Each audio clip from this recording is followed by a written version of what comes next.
The evening began like any other, quiet, familiar, wrapped in a calm that made the world feel safe and predictable.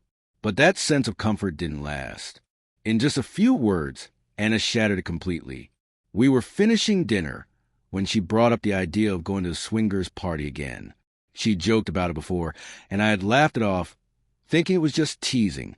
This time, though, there was nothing playful in her tone. She spoke lightly, but there was an unmistakable intent behind her words, as if she were testing me. "I think it could be exciting," she said, her eyes fixed on mine. I put down my fork and studied her face, searching for a smile, a laugh, anything to tell me this was a joke. "Anna," I began slowly, "I don't think that's a good idea." I leaned forward, keeping my voice calm.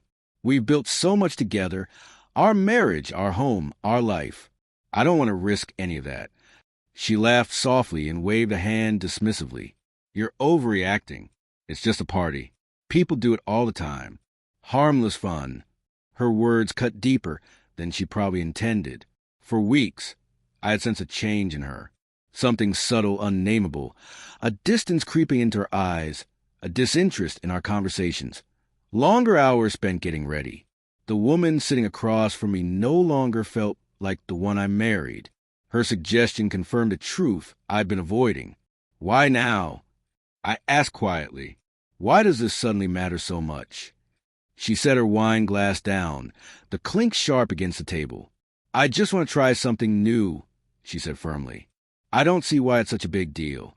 "It is a big deal," I replied, keeping my voice steady. "You're asking me to risk everything we built."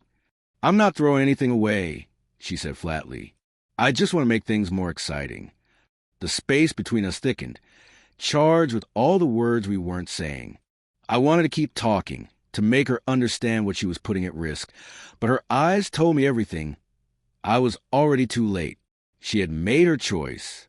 That night, she left. I stayed behind, the television flickering in the background, though I couldn't tell what was on. When she appeared in the doorway, dressed to go out, my chest tightened. She looked beautiful, but not for me. "It's just for fun," she murmured, avoiding my gaze as she slipped on her coat. I wanted to believe her. I wanted to believe we could fix this. But when the door closed, the silence that filled the house was suffocating. I wandered from room to room, trying to breathe through the ache that had settled in my chest. I replayed every conversation, searching for the moment everything began to unravel, when I had stopped being enough for her. By the time the clock struck 3 a.m., something inside me had shifted for good.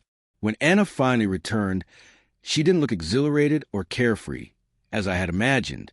There was only emptiness in her eyes, a quiet sorrow that made my heart clench. Her gaze fell on the folder on the coffee table, the divorce papers I had filled out earlier that night. "What is this?" she asked, voice trembling, flipping through the pages with shaking hands. "I told you," I said softly. "This isn't just about tonight. It's about everything. The distance, the lies, the slow drift. I can't keep pretending we're okay." She sank onto the couch, clutching the papers as if they burned her fingers. "Please," she whispered through tears. "I didn't mean for it to come to this. I never thought it would." Her regret sounded real, but it couldn't undo the damage. I sat beside her, my heart breaking, yet my decision was firm. "It's over, Anna," I said quietly. "I've tried, but I can't live like this anymore." She reached for me, sobbing, repeating, "I'm sorry," over and over, as if the words could take us back to who we were. But the space between us had grown too wide. The trust was gone. The love thinned to a fragile thread. As her cries filled the room, I felt the sting of loss, of her, of us, of the life we had built together. Ending it felt like tearing away a part of myself. Yet, deep down, I knew it was the only way forward. Our story had reached its final page. All that remained was silence and a long, lonely road ahead.